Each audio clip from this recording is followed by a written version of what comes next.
Welcome viewers, প্রতিদিনের মতো আজও চলে এসেছি আমার লাঞ্চের থালি নিয়ে। আজকে লাঞ্চের থালিটা অন্য দিনের তুলনায় একটু আলাদা। বছরে যে বিশেষ 4টে একাদশী হয় সেগুলো আমি পালন করে থাকি। তার মধ্যে আজ হচ্ছে শয়ন একাদশী। সেই একাদশী উপলক্ষে আমার লাঞ্চের থালি আজকে আপনাদের সঙ্গে শেয়ার করছি।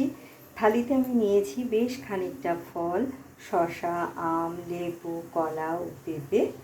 আর নিয়েছি ডালি আর খিচুড়ি, যেটা আমি মুগ ডাল, অরহর ডাল আর বিনস, গাজর ও ডালিয়া দিয়ে রান্না করেছি। নামানোর সময় দিয়েছি একটু আদা বাটা আর একটু ঘি।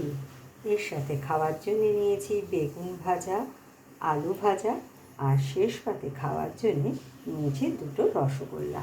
তো কেমন লাগলো আপনাদের আমার এই লাঞ্চের থালিটা?